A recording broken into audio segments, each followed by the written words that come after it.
السلام علیکم جی، آج ہم بات کریں گے مطالعہ پاکستان سیکنڈ ایئر کے دوسرے چیپٹر کے ایک لانگ کوشچن کا، جو کہ ہے پاکستان میں جمہوریت کی ترقی کے مسائل کے بارے میں آپ کیا جانتے ہیں۔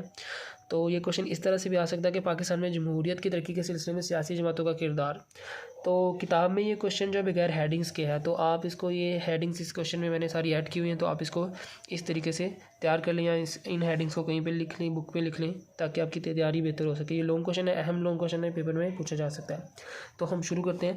سب سے پہلی ہیڈنگ ہے اس میں وفاقی پارلیمانی جمہوری نظام۔ قیام پاکستان کے بعد پاکستان میں وفاقی پارلیمانی جمہوری نظام قائم کیا گیا ہے، جو آج تک رائج ہے۔ اس نظام میں یہ ہوتا ہے کہ وفاق میں ایک پارلیمنٹ ہوتی ہے، ڈیموکریسی کا سسٹم ہے یہ، اور پارلیمنٹ جو ہے وہ سپریم ہوتی ہے، وہی سارے فیصلے، ملک کے قوانین سارے پارلیمنٹ کی منظوری سے نافذ کیے جاتے ہیں۔ پاکستان کی پہلی آئین ساز اسمبلی کو اپنے ملک کے لیے آئین بنانے اور پارلیمنٹ کی حیثیت سے کام کرنے کی ذمہ داری سونپی گئی۔ یہ بھی واضح کر دیا گیا کہ آئین کی تیاری تک گورنمنٹ آف انڈیا ایکٹ 1935 پہ عمل کیا جائے گا، کہ یہ برٹش کا بنایا ہوا ایکٹ تھا 1935 کا۔ آئین جب تک ملک میں نہیں بن جاتا تب تک اس ایکٹ کے تحت جو ہے ملک کا نظام چلایا جا سکتا ہے۔ نیکسٹ ہمارے پاس ہے جی قرارداد مقاصد۔ 1949 میں اسمبلی سے قرارداد مقاصد منظور کروائی گئی، جس کے مطابق اقتدار اعلیٰ کا مالک اللہ تعالیٰ ہے، جو اپنا اقتدار پاکستان کے عوام کو تفویض کرتا ہے، کہ انہیں سونپتا ہے، جس کے نمائندے اس مقدس امانت کو قرآن و سنت کی حدود میں رہتے ہوئے استعمال کریں گے۔ قرارداد مقاصد کی منظوری کے بعد اس بات کا تعین ہو گیا کہ ملک کا دستور کن بنیادوں پر بنایا جائے گا، اور اس مقصد کے لیے دستور ساز اسمبلی کے اراکین پر مشتمل ایک کمیٹی قائم کر دی گئی۔ مگر آزادی کے فوراً بھی بعد پاکستان ایسے بے شمار مسائل کا شکار ہو گیا کہ دستور سازی پر بھرپور توجہ نہ دی جا سکی۔ سیاسی عدم استحکام اور نااہل قیادت کی وجہ سے حکومتیں تیزی سے تبدیل ہونے لگیں۔ ان حالات کے پیش نظر گورنر جنرل غلام محمد نے 24 اکتوبر 1954 کو دستور ساز اسمبلی تحریر کر دی اور نئی اسمبلی کے قیام کا اعلان کیا۔ نیکسٹ ہمارے پاس ہے جی 1 یونٹ کا قیام۔ دستور سازی کی راہ میں حائل رکاوٹوں میں ایک بڑی رکاوٹ یہ بھی تھی کہ مغربی پاکستان کا حصہ 4 صوبوں پر اور مشرقی پاکستان کا حصہ ایک صوبے پر مشتمل تھا۔ تو اس رکاوٹ کو دور کرنے کے لیے مغربی پاکستان کے چاروں صوبوں کو ملا کے ایک صوبہ بنا دیا گیا اور اسے 1 یونٹ کا نام دیا گیا۔ 1 یونٹ کے قیام کے بعد دستور سازی کے کام میں کافی حد تک آسانی ہو گئی۔ یہ شارٹ کوشچن میں بھی پوچھا جا سکتا ہے کہ 1 یونٹ سے کیا مراد ہے۔ آگے ہمارے پاس ہے وزیر اعظم چودھری محمد علی، یہ ہیڈنگ ہے۔ یہ نئے وزیر اعظم تھے جو کہ دستور ساز اسمبلی کا حصہ تھے اور دستور سازی کی طرف کام کروا رہے تھے، اور انہی کی جو تھی سربراہی میں دستور ساز اسمبلی نے 1956 کے آئین کی منظوری دی، جس کے مطابق پاکستان اسلامی جمہوریہ ہوگا اور وفاقی پارلیمانی نظام قائم ہوگا۔ جنرل محمد ایوب خان کا مارشل لا، یہ نیکسٹ ہیڈنگ ہے۔ یہ آئین 2.5 سال تک ملک میں نافذ رہا۔ جو 1956 کا آئین ہے یہ 2.5 سال تک نافذ رہا۔ یہ MCQs میں پوچھا جا سکتا ہے۔ 1958 میں اکتوبر، یہ مہینہ تھا، اکتوبر کے مہینے 1958 میں جنرل محمد ایوب خان نے مارشل لا نافذ کر کے خود اقتدار سنبھال لیا، تمام اسمبلیاں تحلیل کر دیں اور سیاسی جماعتوں پر پابندی لگا دی۔ قوم سے خطاب کرتے ہوئے جنرل محمد ایوب خان نے کہا، ہمارا اصل مقصد جمہوریت کی بحالی ہے، ہم جمہوریت کی طرف واپس آئیں گے، لیکن ایسا ہوا نہ، اور یہ مارشل لا جو ہے یہ تقریباً 10 سال تک چلتا رہا، اور اس کے بعد صدر ایوب خان خود جو ہے وہ ملک کے صدر بن گئے۔ نیکسٹ ہمارے پاس ہے 1962 میں پاکستان کے دوسرے آئین کا نفاذ۔ جنرل محمد ایوب خان کی کوششوں سے 1962 میں پاکستان کے دوسرے آئین کا نفاذ ہوا، جس کے تحت جنرل ایوب خان ملک کے صدر منتخب ہوئے۔ وہ 1958 سے 1969 تک 11 سال تک اقتدار میں رہے اور یہ ملک کے صدر بھی رہے۔ صدر ایوب خان کا استعفیٰ 1969 میں 1969 میں صدر ایوب خان کے استعفے کے لیے لوگوں کی جانب سے مطالبات میں شدت آ گئی۔ حالات اتنے خراب ہو گئے تھے، جنرل ایوب خان نے استعفیٰ دے کر اقتدار جو ہے وہ آرمی کے کمانڈر ان چیف جنرل محمد یحییٰ خان کو سونپ دیا۔ جنرل یحییٰ خان کا martial law. General Yahya Khan نے 25 مارچ 1969 کو مارشل لا نافذ کیا اور آئین کو منسوخ کر دیا۔ 30 مارچ 1970 کو جنرل محمد یحییٰ خان نے legal frame work order LFO جاری کیا، جس کے تحت دسمبر 1970 میں بالغ رائے دہی کی بنیاد پر عام انتخابات ہوئے، اور یہ ملک کے پہلے عام انتخابات تھے۔ یہ یاد رکھنا ہے ڈیٹ، 1970 میں ملک میں پہلی بار عام انتخابات ہوئے تھے۔ 1970 کے انتخابات اور مشرقی پاکستان کی علیحدگی۔ مشرقی پاکستان میں عوامی لیگ اور مغربی پاکستان میں پاکستان پیپلز پارٹی اکثریتی جماعت کے طور پر سامنے آئی، جبکہ مجموعی طور پر عوامی لیگ اکثریتی جماعت بن کر سامنے آئی۔ لہٰذا حکومت بنانے کا حق عوامی لیگ کا تھا، مگر اسے اقتدار منتقل نہ کیا گیا۔ مشرقی پاکستان میں اچانک ہنگامے پھوٹ پڑے اور فوج کے حالات پر قابو پانے کی کوشش کامیاب نہ ہو سکی۔ 16 دسمبر 1971 کو مشرقی پاکستان سے الگ ہو کر بنگلہ دیش کے نام سے نیا ملک بنا۔ یہ ایئر اور یہ ڈیٹ یاد رکھیں، بنگلہ دیش کے قیام کا دن ہے۔ نیکسٹ ہمارے پاس ہے ذوالفقار علی بھٹو اور 1973 کا آئین، 1973 کا آئین۔ بعد ازاں مغربی پاکستان میں جنرل یحییٰ خان نے 20 دسمبر 1971 کو اقتدار پاکستان پیپلز پارٹی کے رہنما ذوالفقار علی بھٹو کو سپرد کر دیا۔ اس حکومت نے 14 مارچ 1973 کو پاکستان کا تیسرا آئین نافذ کیا۔ یہ MCQs میں پوچھا جا سکتا ہے کہ پاکستان کا جو موجودہ آئین ہے یا تیسرا آئین ہے جو اس وقت چل رہا ہے ملک میں، یہ کب نافذ ہوا؟ 14 اگست 1973 کو۔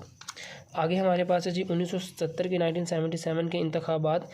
ذوالفقار علی بھٹو کی حکومت نے آئینی مدت پوری ہونے سے قبل ہی مارچ 1977 میں 1977 میں انتخابات منعقد کرائے، جس میں پاکستان پیپلز پارٹی کو کامیابی ملی، مگر اس موقع پہ حزب اختلاف کہتے ہیں اپوزیشن کی سیاسی جماعتوں نے حکومت پر دھاندلی کا الزام لگایا اور تحریک چلانے کا اعلان کیا۔ حزب اختلاف کی تحریک نے تھوڑے ہی عرصے میں ملک گیر ہنگاموں کی شکل اختیار کر لی اور حالات حکومت وقت کنٹرول سے باہر ہونے لگے۔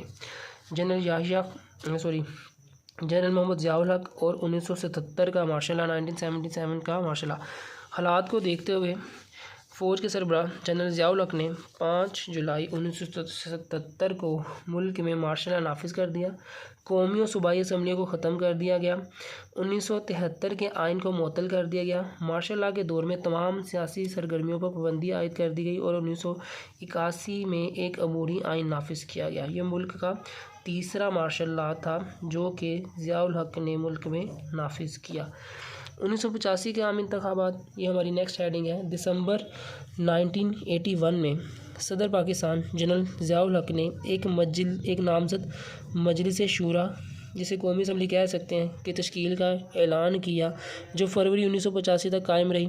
فروری 1985 میں ملک میں عام انتخابات غیر جماعتی بنیادوں پر کرائے گئے اور 1973 کے آئین کو ضروری ترامیم کے بعد بحال کر دیا گیا۔ ان ترامیم کے تحت صدر کے اختیارات میں زبردست اضافہ کیا گیا۔ نیکسٹ ہے ہمارے پاس محمد خان جنیجو۔ 23 مارچ 1985 کو محمد خان جنیجو ملک کے وزیر اعظم منتخب ہوئے۔ 30 دسمبر 1985 کو ملک سے مارشل لا اٹھا لیا گیا۔ صرف 3 سال اور 2 ماہ بعد 29 مئی 1988 کو صدر پاکستان جنرل ضیاء الحق نے محمد خان جنیجو کی حکومت کو برطرف کر دیا اور قومی و صوبائی اسمبلیاں تحریر کر دی۔ یہ آپ کو شارٹ کوشچن میں آ سکتا ہے کہ محمد خان جنیجو کی حکومت کب اور کس نے برطرف کی۔ نیکسٹ ہمارے پاس ہے 1988 کے انتخابات اور پاکستان پیپلز پارٹی کی جیت۔ 17 اگست 1988 کو صدر پاکستان جنرل محمد ضیاء الحق ایک فضائی حادثے میں جہاں بحق ہوئے اور سینٹ کے چیئرمین غلام اسحاق خان صدر بنے۔ یہ ہمارے آئین میں لکھا ہوا ہے کہ صدر کی غیر موجودگی میں جو سینٹ کے چیئرمین ہوتے ہیں وہ ملک کے قائم مقام صدر بن جاتے ہیں، جنہوں نے نومبر 1988 میں انتخابات کا اعلان کیا۔ ان انتخابات میں پاکستان پیپلز پارٹی قومی اسمبلی میں سب سے بڑی پارٹی کے طور پر سامنے آئی اور پاکستان پیپلز پارٹی کی چیئرپرسن بینظیر بھٹو نے وزارت عظمیٰ کا عہدہ سنبھالا۔ بینظیر بھٹو پہلی بار وزیر اعظم منتخب ہوئی تھی 1988 میں، ینگسٹ ویمن پرائم منسٹر تھی اور مسلم دنیا کی یہ پہلی فیمیل پرائم منسٹر تھی۔ 1990 میں کے انتخابات اور محمد نواز شریف بطور وزیر اعظم منتخب۔ اگست 1990 میں صدر غلام اسحاق خان نے محترمہ بینظیر بھٹو کی حکومت برطرف کر دی اور اکتوبر 1990 میں دوبارہ انتخابات کا اعلان کیا گیا۔ ان انتخابات کے نتیجے میں اسلامی جمہوری اتحاد کو کامیابی ملی اور محمد نواز شریف ملک کے وزیر اعظم منتخب ہوئے۔ یہ حکومت بھی اپنی مدت پوری نہ کر سکی اور پہلے بلخ شیر مزاری اور پھر معین قریشی نگران وزیر اعظم نامزد کیے گئے۔ 1993 کے عام انتخابات اور محترمہ بینظیر بھٹو بطور وزیر اعظم۔ 16 اکتوبر 1993 کو ملک میں عام انتخابات ہوئے اور ایک مرتبہ پھر محترمہ بینظیر بھٹو ملک کی وزیر اعظم منتخب ہوئی، جبکہ صدر پاکستان کے عہدے پر فاروق احمد لغاری جو تھے یہ صدر منتخب ہوئے۔ 5 نومبر 1996 کو صدر پاکستان فاروق احمد لغاری نے محترمہ بینظیر بھٹو کی حکومت کو برطرف کر دیا۔ ملک مراج خالد عبوری وزیر اعظم مقرر ہوئے اور ملک میں نئے انتخابات کا اعلان کیا گیا۔ 1997 کے انتخابات اور پاکستان مسلم لیگ کی کامیابی۔ فروری 1997 کے انتخابات میں پاکستان مسلم لیگ نے نمایاں کامیابی حاصل کی اور محمد نواز شریف دوسری بار ملک کے وزیر اعظم منتخب ہوئے، اور اس کے بعد جنرل پرویز مشرف کا مارشل لا جو کہ چوتھا مارشل لا اس ملک کا 12 اکتوبر 1999 کو بری فوج کے سربراہ جنرل پرویز مشرف نے محمد نواز شریف کی حکومت کو ختم کر کے اقتدار سنبھال لیا، آئین کو معطل کر دیا اور ایک عبوری آئین PCO کا اعلان کیا جسے پروونشل کانسٹیٹیوشنل آرڈیننس کہتے ہیں۔ صدر پاکستان جنرل پرویز مشرف نے ملک میں نئے انتخابات کا اعلان کیا۔ 2002 کے انتخابات۔ 10 اکتوبر 2002 کو ملک میں قومی اور صوبائی اسمبلیوں کے انتخابات ہوئے جن کے نتیجے میں میر ظفر اللہ خان جمالی ملک کے وزیر اعظم منتخب ہوئے۔ قومی اسمبلی کے انتخابات کے بعد فروری 2003 میں سینٹ کے انتخابات بھی مکمل ہوئے۔ جون 2004 میں میر ظفر اللہ خان جمالی کے استعفے کے بعد چودھری شہزاد حسین نے 2 ماہ کے لیے وزارت عظمیٰ کا قلمدان سنبھالا اور شوکت عزیز کو آئندہ کا وزیر اعظم نامزد کر دیا۔ اگست 2004 میں شوکت عزیز ملک کے وزیر اعظم بنے۔ 15 نومبر 2007 کو قومی اسمبلی اپنی 5 سالہ مدت پوری کر کے تحلیل ہوگی۔ میاں محمد سومرو نگران وزیر اعظم مقرر ہوئے۔ 29 نومبر 2007 کو جنرل ریٹائرڈ پرویز مشرف نے سویلین صدر کی حیثیت سے حلف اٹھایا۔ اس سے پہلے وہ آرمی چیف تھے اور آرمی چیف ہونے کے ناطے وہ ملک کے صدر بھی تھے کیونکہ انہوں نے مارشل لا لگایا ہوا تھا ملک میں۔ 2008 کے انتخابات۔ 18 فروری 2008 کے انتخابات میں پاکستان پیپلز پارٹی اور مسلم لیگ نون نے نمایاں کامیابی حاصل کی اور پیپلز پارٹی کے سید یوسف رضا گیلانی پاکستان کے وزیر اعظم منتخب ہوئے۔ 18 اگست 2008 کو صدر پاکستان جنرل پرویز مشرف مستعفی ہوئے، انہوں نے استعفیٰ دیا اور سینٹ کے چیئرمین میاں محمد سومرو نے قائم مقام صدر کا عہدہ سنبھالا۔ 9 ستمبر 2008 کو آصف علی زرداری نے صدر پاکستان کی حیثیت سے حلف اٹھایا۔ 22 جون 2012 کو یوسف رضا گیلانی کو سپریم کورٹ نے نااہل قرار دے دیا، جس کے بعد راجہ پرویز اشرف نے نئے وزیر اعظم کا عہدہ سنبھالا۔